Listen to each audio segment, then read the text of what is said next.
Hello friends, स्वागत है आप सबका आपके अपने यूट्यूब चैनल पर। आज हम लोग यूपी टेट 2026 के अंतर्गत इन्वायरमेंट की पहली इस क्लास में इम्पॉर्टेंट 30 प्रश्नों को डिस्कस करेंगे और ये प्रश्न आपके एग्ज़ाम के पॉइंट ऑफ व्यू से बहुत ही ज़्यादा इम्पॉर्टेंट है। तो बिना देर किए शुरू करते हैं अपनी क्लास और देखते हैं आज के इम्पॉर्टेंट 30 क्वेश्चंस को। सारे प्रश्न बेहद सेलेक्टिव हैं, आप सबके लिए बहुत ही सेलेक्टिव क्वेश्चंस है। तो देखते हैं आज के हम पहला क्वेश्चन। हमारा आज का पहला प्रश्न है, भारत में निम्नलिखित में से कौन सी एजेंसी मुख्य रूप से प्रदूषण के मापन से संबंधित है। यानी कि पूछ रहा है कि भारत में जो कौन सी एजेंसी है जो प्रदूषण का मापन करती है। तो देखिए क्या दिया है, ग्रीन ट्रिब्यूनल। ऑप्शन बी है केंद्रीय प्रदूषण नियंत्रण बोर्ड। ऑप्शन सी है केंद्रीय जल आयोग और ऑप्शन डी है सर्वे ऑफ इंडिया। देखिए क्वेश्चन कितना इंपॉर्टेंट है आप सबके लिए। तो ऑप्शन हमारा कौन सा सही होगा, ऑप्शन बी राइट आंसर है केंद्रीय प्रदूषण नियंत्रण बोर्ड। ये क्या करता है, तो हमारे देश में प्रदूषण का मापन करता है। आपको पता ही होगा कि आजकल हमारे देश में कितना ही प्रदूषण हो चुका है, बहुत ही ज़्यादा प्रदूषण हो चुका है। देखिए बात करें अगर हम कि केंद्रीय प्रदूषण निवारण बोर्ड का गठन कब हुआ था, तो 1974 में इसका गठन किया गया था। 1974 में कब किया गया था इसका गठन, मान लीजिए कभी पूछ लिया तो याद रखिएगा 1974 में इसका गठन किया गया था। ठीक है, आइए देखते हैं अब अपने दूसरे प्रश्न को। दूसरा इंपॉर्टेंट प्रश्न हमारा क्या है, दूसरा हमारा प्रश्न है कि कोटोपैक्सी एक जागृत ज्वालामुखी है जो अवस्थित है। यानी कि सबसे पहली बात तो आपको यही याद रखना पड़ेगा कि कोटोपैक्सी कैसी ज्वालामुखी है, तो एक सक्रिय, जागृत का मतलब क्या होता है, सक्रिय। ठीक है, एक्टिव वॉल्केनो है ये। तो याद रखिएगा कोटोपैक्सी एक सक्रिय या जागृत ज्वालामुखी है और ये कहाँ पे अवस्थित है। तो ये पूछ रहा है किस द्वीप में है, सिसिली द्वीप में है, हवाई द्वीप में है, एंडीज़ पर्वतमाला में है या रॉकीज़ पर्वतमाला में है। तो बात करें कोटोपैक्सी की तो ये कहाँ पे अवस्थित है, ऑप्शन सी हमारा राइट आंसर होगा एंडीज़ पर्वतमाला में। और ये एंडीज़ पर्वतमाला कहाँ पे है, तो साउथ अमेरिका का है। कौन सा देश है, साउथ अमेरिकी देश है और वहीं पे ये एंडीज़ पर्वत है और इसी एंडीज़ पर्वत में ये कोटोपैक्सी ज्वालामुखी अवस्थित है। ठीक है, आगे बढ़ते हैं, देखते हैं तीसरे प्रश्न को। हमारा तीसरा प्रश्न है, तिब्बत की सांगपो नदी भारत में किस नाम से जानी जाती है। तिब्बत में, यानी कि सांगपो नदी कहाँ पे है, तिब्बत में है और इस सांगपो को भारत में किस नाम से जाना जाता है, गंगा, यमुना, ब्रह्मपुत्र या सिंधु। तो बात करें ऑप्शन सी हमारा राइट आंसर है, ब्रह्मपुत्र नदी को हम किस नाम से जानते हैं, तिब्बत में सांगपो के नाम से जानते हैं। याद रखिएगा, गंगा और ब्रह्मपुत्र की संयुक्त धारा को क्या कहते हैं, मेघना कहते हैं। याद रखिएगा ये भी प्रश्न।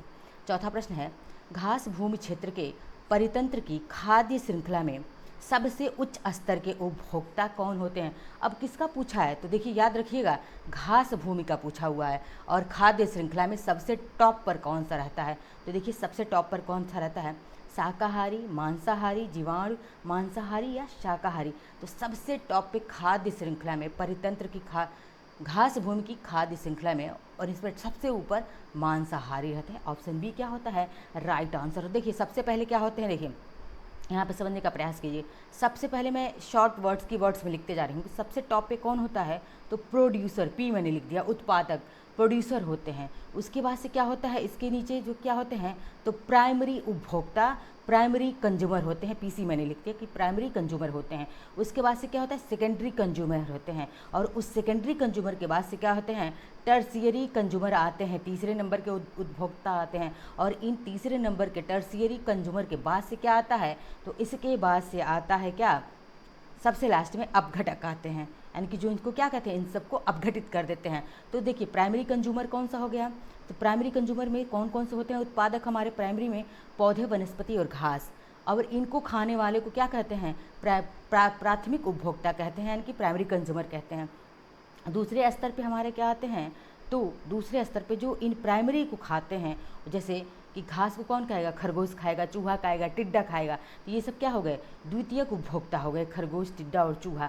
बात करें तृतीयक उपभोक्ता की, तो तृतीयक उपभोक्ता में कौन आ जाएगा, बाँझ आ जाएगा। ठीक है, और इन सबको डिकम्पोज, अपघटित कौन करते हैं, डिकम्पोजर अपघटित कर देते हैं। आगे बढ़ते हैं, देखते हैं पांचवा प्रश्न हमारा, वायुमंडल का प्रमुख स्तर जो पृथ्वी तल के नज़दीक है, यानी कि वायुमंडल का ऐसा कौन सा जो लेयर है जो सबसे नज़दीक है। देखिए समताप मंडल, इसको स्ट्रेटोस्फेयर कहेंगे, क्षोभ मंडल, आयनोमंडल, मध्यमंडल और आयनोमंडल। अब देखिए बात करें तो इनमें सबसे क्या पूछा है, पृथ्वी तल के नज़दीक कौन सा है? ऑप्शन बी राइट आंसर है क्षोभ मंडल। कौन सा है? क्षोभ मंडल। और इसी क्षोभ मंडल में जितने भी मौसम संबंधी घटनाएं, मौसम संबंधी घटनाएं मतलब कि बारिश, कोहरा और बारिश, कोहरा, धूल, धुआं, धूप, ये सभी कहाँ से होते हैं? ओस वगैरह बूंदें पड़ती है, सब क्षोभ मंडल में। ये सारी घटनाएं कहाँ होती है? तो ये सारी की सारी घटनाएं क्षोभ मंडल में होती है। पूछा जाता है आयनोस्फीयर में क्या होता है? आयनोस्फीयर में आयन से संबंधित घटनाएं होती हैं। मध्य मंडल सबसे ठंडा मंडल। पूछा जाता है कि सबसे ठंडा मंडल कौन सा है? तो मध्य मंडल। मेसोस्फीयर सबसे ठंडा होता है, ठीक है। समताप मंडल, इसका ताप क्या होता है? बराबर रहता है, और इसमें जो जहाज उड़ाई जाती है। पूछता है कि जहाज कहाँ उड़ता है? तो समताप मंडल में ही, स्ट्रेटोस्फीयर में ही जहाज उड़ता है। मौसम संबंधी घटनाएं कहाँ, ओलावृष्टि, बारिश वगैरह कहाँ होती हैं? तो क्षोभ मंडल में होता है। देखिए एक बार इसको हम लोग समझ लेते हैं कि पृथ्वी के धरातल से ऊपर की ओर वायुमंडल के विभिन्न स्तरों का सही अनुक्रम क्या दिया, क्रम दिया हुआ है। पूछ लेता है, यह क्रम याद रखिएगा। तो देखते हैं, सबसे पहले वायुमंडलीय स्तर और इसकी धरातल से दूरी दी गई है। क्षोभ मंडल सबसे पहले पृथ्वी से कितना दूरी पे है? तो 0 से 12 किलोमीटर, कभी कभी इसको 15 किलोमीटर भी लिख देता है, तो कन्फ्यूज़ नहीं होइएगा। अब समताप मंडल कितना होता है? तो 12 से 50 किलोमीटर की ऊंचाई पर होता है। मध्यमंडल 50 से 80 किलोमीटर की ऊंचाई पर होता है। आयनोस्फीयर, आयनमंडल 80 से 640, बहुत इंपॉर्टेंट है, कई बार पूछा गया है ये। और बहिर्मंडल जो एक्सोस्फीयर होता है ये 640 के ऊपर होता है। और ये ना सिर्फ यूपी टेट और सुपर टेट में पूछा गया, बल्कि बहुत ही बड़ी बड़ी परीक्षाओं में, यूपीएससी की परीक्षाओं में ये क्वेश्चन पूछा गया है। छठवां प्रश्न हमारा है, संयुक्त राष्ट्र सुरक्षा परिषद में कितने अस्थायी सदस्य होते हैं? आपसे क्या पूछा है? सुरक्षा परिषद में, जो संयुक्त राष्ट्र का सुरक्षा परिषद है, उसमें अस्थायी सदस्यों की संख्या आपसे पूछी गई है कि कितने अस्थायी सदस्य होते हैं उसमें। तो देखिए ऑप्शन ए 3, 4, 5, 6 कितने होते हैं? ऑप्शन सी हमारा राइट आंसर है, 5 अस्थायी सदस्य होते हैं। बात करें संयुक्त राष्ट्र संघ की स्थापना की, तो इसकी स्थापना कब हुई थी? 1945 में इसकी स्थापना हुई थी। 1945 में इसकी स्थापना हो गई थी, ठीक है। आगे देखते हैं अगले प्रश्न को। अगला प्रश्न, सातवां प्रश्न हमारा, सरिस्का राष्ट्रीय उद्यान अवस्थित है, यानी कि सरिस्का राष्ट्रीय उद्यान कहाँ पर है? यह वेस्ट बंगाल, पश्चिम बंगाल में, गुजरात में, राजस्थान में या फिर असम में? तो सरिस्का राष्ट्रीय उद्यान ये कहाँ पे है? ऑप्शन सी राइट आंसर है, राजस्थान में। राजस्थान के कहाँ पे? अलवर में है। राजस्थान के अलवर में है ये सरिस्का राष्ट्रीय उद्यान, ठीक है। आगे बढ़ते हैं, देखते हैं नेक्स्ट क्वेश्चन को। आठवां प्रश्न हमारा, आठवां प्रश्न है, पारिस्थितिकी तंत्र में ऊर्जा का मुख्य स्रोत है। वेरी इंपॉर्टेंट प्रश्न है आप सबके लिए कि पारिस्थितिकी तंत्र में जो है इकोसिस्टम में ऊर्जा का मेन सोर्स क्या है, स्रोत क्या है? एटीपी है, सूर्य का प्रकाश है, डीएनए है, आरएनए है। तो क्या है मुख्य ऊर्जा का स्रोत पारिस्थितिकी तंत्र में, इकोसिस्टम में? नो डाउट ऑप्शन बी हमारा राइट आंसर होगा, सूर्य का प्रकाश। क्या है? सूर्य का प्रकाश ही मेन सोर्स है। आगे बढ़ते हैं 9वें प्रश्न की तरफ। एगमार्क का संबंध है, किससे है एगमार्क का संबंध? तो देखते हैं, गुणवत्ता से, पैकेजिंग से, संसाधन से या उत्पादन से। तो एगमार्क का संबंध किससे होता है? एगमार्क याद रखिएगा, ये किससे है? गुणवत्ता से, क्वालिटी से है। ऑप्शन ए हमारा क्या है? राइट आंसर होगा। अब देखते हैं अपने 10वें प्रश्न को। देखिए 10वां प्रश्न 2 बार आ गया है, कोई बात नहीं। देखते हैं, आर्सेनिक द्वारा जल प्रदूषण सर्वाधिक है, यानी कि आर्सेनिक से सबसे ज़्यादा जल प्रदूषण किस राज्य में है? उत्तर प्रदेश में, मध्य प्रदेश में, बिहार में या पश्चिम बंगाल में? तो कहाँ पे है आर्सेनिक से सबसे ज़्यादा जल प्रदूषण से पीड़ित है? वेस्ट बंगाल, पश्चिम बंगाल। और यहाँ पे दामोदर नदी बहती है और उसे क्या कहते हैं? पश्चिम बंगाल का शोक कहते हैं, ठीक है। आगे देखते हैं 11वें प्रश्न को। 11वां प्रश्न है हमारा, वन्य जीव सुरक्षा अधिनियम पारित किया गया था। वेरी इंपॉर्टेंट क्वेश्चन आप सबके लिए, बहुत इंपॉर्टेंट है कि वन्य जीव सुरक्षा अधिनियम कब पारित किया गया था? 1960 में। ऑप्शन बी है 1962 में, ऑप्शन सी है 1972 में या ऑप्शन डी है 1975 में। तो कब वन्य जीव सुरक्षा अधिनियम पारित किया गया था? ऑप्शन सी राइट आंसर है, 1972 में वन्य जीव सुरक्षा अधिनियम को पारित किया गया था, ठीक है। आगे बढ़ते हैं 11वें प्रश्न की तरफ। 12वां प्रश्न हमारा है, 12वां प्रश्न है, दूध से दही बनने की प्रक्रिया को क्या कहते हैं? लगभग हर घर में दूध से दही बनाया जाता है, तो उस प्रक्रिया को क्या कहा जाता है? प्रकाश संश्लेषण, आसवन, किण्वन या फिर स्टेरिलाइजेशन? क्या कहते हैं दूध से दही बनने की प्रक्रिया को? किण्वन कहते हैं। ऑप्शन सी हमारा क्या होगा? राइट आंसर होगा। अब देखते हैं 13वें प्रश्न को। 13वां प्रश्न हमारा है, किस देश के संविधान से मौलिक कर्तव्यों को लिया गया है, यानी कि मौलिक कर्तव्य फंडामेंटल ड्यूटीज़ हमारी कहाँ से ली गई है? ऑप्शन ए है जर्मनी, ऑप्शन बी है यूनाइटेड किंगडम, ऑप्शन सी है यूएसए और ऑप्शन डी है यूएसएसआर। तो मौलिक कर्तव्य कहाँ से लिए गए हैं? मौलिक कर्तव्य जो हमारे कहाँ से लिए गए हैं? ऑप्शन डी हमारा राइट आंसर है यूएसएसआर। ठीक है, यहाँ से यूएसएसआर से हमने क्या लिया? मौलिक कर्तव्यों को लिया है। कितने मौलिक कर्तव्य वर्तमान में? 11 मौलिक कर्तव्य हैं। अच्छा, यूएसए से हमने क्या लिया है? तो मौलिक अधिकार लिया है। क्या लिया है? मौलिक अधिकार यूएसए से, और मौलिक कर्तव्य कहाँ से? यूएसएसआर से, याद रखिएगा। 14वां प्रश्न हमारा है, ध्रुव तारा कहा जाता है, यानी कि किसे ध्रुव तारा जो है कहा जाता है? तो ऑप्शन देखते हैं। ऑप्शन ए उत्तरी तारे को, दक्षिणी तारे को, पूर्वी तारे को, ऑप्शन डी है पश्चिमी तारे को। तो ध्रुव तारा किसे कहा जाता है? ऑप्शन ए हमारा राइट आंसर है। उत्तरी तारे को हम क्या कहते हैं? इसे ही हम ध्रुव तारा कहते हैं। ठीक है, अब आगे बढ़ते हैं, देखते हैं 15वें प्रश्न को। 15वां प्रश्न हमारा है, भारत में प्रोजेक्ट टाइगर प्रारंभ किया गया था, यानी कि प्रोजेक्ट टाइगर की शुरुआत कब हुई थी भारतवर्ष में? ऑप्शन ए है 1972 में, ऑप्शन बी है 1973 में, ऑप्शन सी है 1981 में, या ऑप्शन डी है 1985 में। तो कब किया गया था प्रोजेक्ट टाइगर की शुरुआत, कब की गई थी? ऑप्शन बी हमारा राइट आंसर होगा। 1973 में प्रोजेक्ट टाइगर की शुरुआत की गई थी। ठीक है, 1985 में क्या हुआ था? तो इग्नू की स्थापना हुई थी। 16वां प्रश्न देखते हैं, फूलों की घाटी अवस्थित है। वेरी इंपॉर्टेंट क्वेश्चन आप सबके लिए है कि फूलों की घाटी कहाँ पे है? यह जम्मू कश्मीर में, हिमाचल प्रदेश में, सिक्किम में और या उत्तराखंड में। तो कहाँ पे है फूलों की घाटी? उत्तराखंड। ऑप्शन डी हमारा राइट आंसर होगा कि फूलों की घाटी कहाँ पे अवस्थित है? उत्तराखंड में है।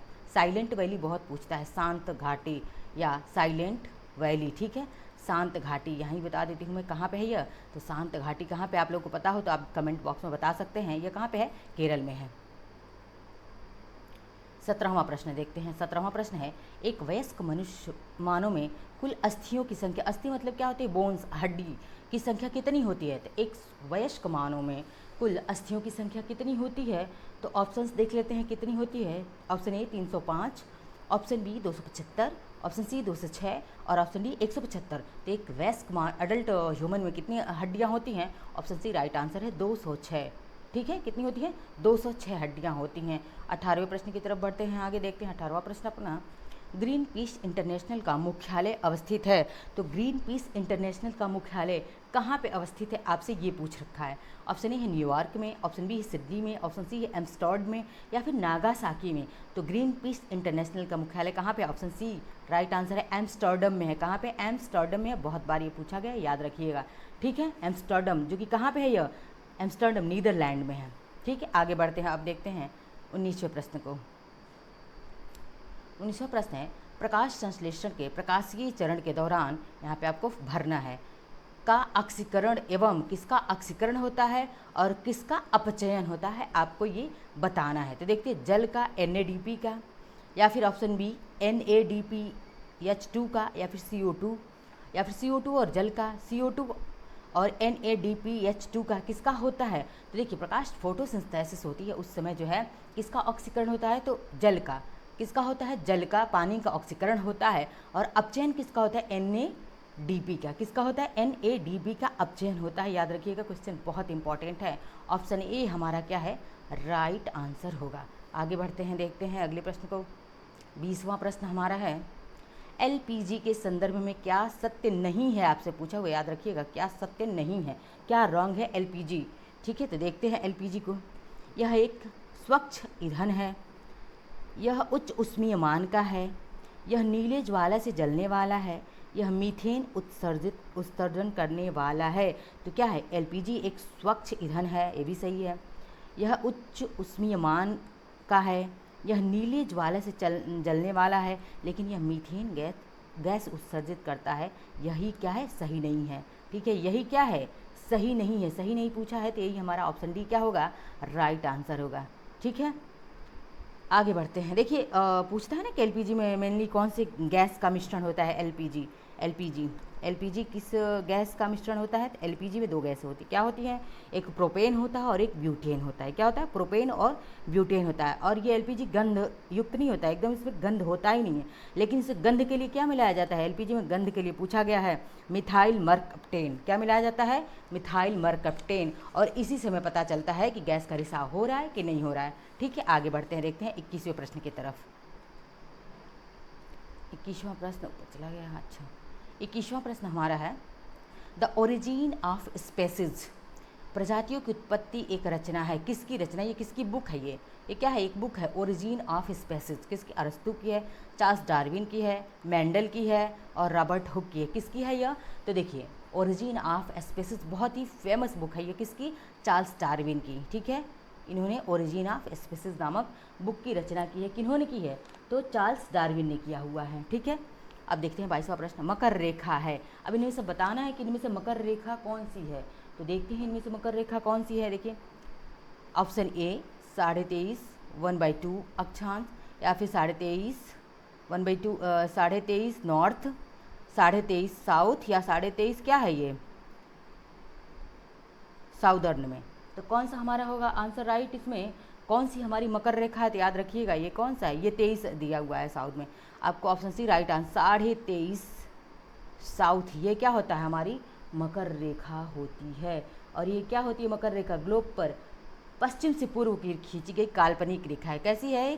तो ग्लोब पर खींचा गया पश्चिम से, कहाँ से? ये वेस्ट है, वेस्ट पश्चिम से ईस्ट की तरफ खींची गई कैसी रेखा? एक काल्पनिक रेखा है मकर रेखा। ठीक है, आगे देखते हैं 23वें प्रश्न को। 23वां प्रश्न है अंतर्राष्ट्रीय न्यायालय का मुख्यालय कहाँ पे है?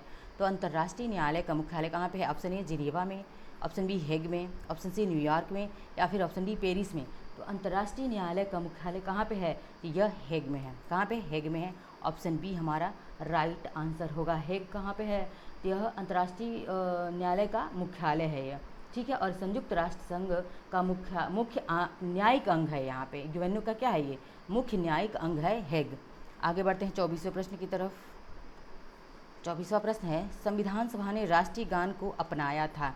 यानी संविधान सभा ने राष्ट्रीय गान, जो हमारा राष्ट्रीय गान क्या है? जन गण मन है, इसको लिखा किसने है? रविन्द्रनाथ टैगोर ने। इसको अपनाया कब गया था? यही आपसे पूछ रहा है। ऑप्शन ए 20 जनवरी 1950 को, ऑप्शन बी 24 जनवरी 1950 को, ऑप्शन सी 21 मई 1949 को, या फिर ऑप्शन डी 13 नवंबर 1949 को। तो राष्ट्रीय गान को कब अपनाया गया था? ऑप्शन बी राइट आंसर है 24 जनवरी 1950 को। राष्ट्रीय गान याद रखिएगा क्या है हमारा? तो जनगण मन है, लिखा किसने है? रविन्द्रनाथ टैगोर ने। और रविन्द्रनाथ टैगोर को 1913 में क्या मिला था? नोबेल प्राइज़ मिला था। किसके लिए मिला था? गीतांजलि के लिए। गीतांजलि क्या है इनका? तो एक उपन्यास है।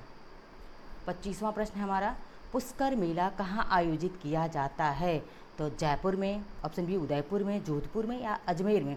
तो पुष्कर मेला का आयोजन कहाँ पर किया जाता है? आपसे ये पूछा हुआ है। तो बताइए पुष्कर मेला का आयोजन कहाँ किया जाता है? तो यह राजस्थान के अजमेर में किया जाता है। हर साल किया जाता है पुष्कर मेला का आयोजन राजस्थान के अजमेर में होता है। ठीक है, देखिए राजस्थान ना दे करके आप डायरेक्ट अजमेर सिटी का नेम दे दिया है। तो याद रखिएगा स्टेट कौन सा है? राजस्थान, और उसके अजमेर में पुष्कर मेला का आयोजन होता है। 26वां प्रश्न है निम्नलिखित परावैंगनी किरणों में से कौन सा अधिक हानिकारक है? तो इनमें से आपसे पूछा है कौन सा अधिक हानिकारक है? UVA, UVB, UVC या उपर्युक्त में से कोई नहीं। तो इनमें सबसे ज़्यादा हानिकारक कौन होता है? तो ऑप्शन सी राइट आंसर है UVC। ये क्या होता है? सबसे ज़्यादा ये हानिकारक होता है UVC। ठीक है, ये क्या करता है? क्यों? इसमें क्या क्या होता है UVC में? जो ये क्या करता है? तो कृत्रिम तरीके से इसमें कार्बन, लोहा, अन्य धातुओं के विद्युत और मरकरी, वेपर लैंप आदि इसमें पाया जाता है। इसीलिए क्या होता है? सबसे ज़्यादा खतरनाक होता है UVC, अल्ट्रा वायलेट सी। ठीक है, अब देखते हैं 27वें प्रश्न को। 27वां प्रश्न हमारा है निम्नलिखित में से कौन सा जैवमंडल का अजैविक घटक नहीं है? नहीं पूछा है, ध्यान देना है आपको कि पूछा क्या है। तो पूछ रहा है कि जैवमंडल का अजैविक घटक कौन सा नहीं है? तो प्रोटीन है, मृदा है, कवक है, या फास्फोरस है। तो क्या इसमें से ऑप्शन होगा हमारा सही? ऑप्शन सी राइट आंसर होगा कवक। एक कवक क्या है? तो जैवमंडल का जैविक घटक न होकर के क्या है? ये अजैविक घटक नहीं है, बल्कि कैसे हैं? जैविक घटक हैं। कैसा है ये कवक? अजैविक नहीं है, तो फिर ये क्या है? जैविक है। ठीक है, याद रखिएगा ये जैविक घटक है। आगे बढ़ते हैं, देखते हैं 28वें प्रश्न को।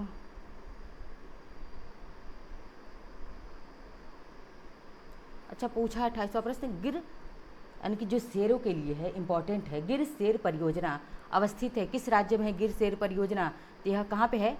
गुजरात में ही है। कहाँ पे है? गुजरात राज्य में है। गिर शेर परियोजना कहाँ पे है? गुजरात राज्य में है। आगे बढ़ते हैं, देखते हैं 29वां प्रश्न, जो कि आज का हमारा क्या होगा? ये सेकंड लास्ट प्रश्न होगा, 29वां प्रश्न। ठीक है, देखते हैं 29वें प्रश्न को। 29वां प्रश्न है WWF, क्या है? WWF, इससे आशय क्या है? क्या इसका फुल फॉर्म है? क्या समझते हैं? Option a world wide fund, world war fund, world wild life fund, या फिर option D world watch fund. तो आप क्या समझते हैं WWF से? इसका सीधी सीधी बात है, आपसे पूछा है कि WWF का फुल फॉर्म बताइए। तो इसका फुल फॉर्म क्या होगा? World wild life fund. Option C हमारा क्या होगा? राइट आंसर होगा कि WWF का फुल फॉर्म होता है वर्ल्ड वाइल्ड लाइफ फंड। आज का हमारा अंतिम और 30वां प्रश्न होगा। अंतिम और 30वां प्रश्न है, गंगा नदी निकलती है, यानी कि गंगा नदी जो है कहाँ से निकलती है? तो देखते हैं, ऑप्शन ए अरावली श्रेणी से, option B glacier Ladakh glacier से, ऑप्शन सी गंगोत्री ग्लेशियर से, या फिर ऑप्शन डी हमारा है मिलाम ग्लेशियर से। तो गंगा नदी कहाँ से निकलती है? ऑप्शन सी राइट आंसर है गंगोत्री ग्लेशियर से। वो भी कहाँ पे? उत्तराखंड के गंगोत्री ग्लेशियर से निकलती है। बात करें गंगा नदी की लंबाई की 2525 किलोमीटर। कितना है? 2525 किलोमीटर ये गंगा की लंबाई है। ठीक है, तो ये थी हमारी आज की क्लास को लाइक शेयर सब्सक्राइब कमेंट करते रहिए। मिलते हैं नेक्स्ट लेक्चर में। धन्यवाद।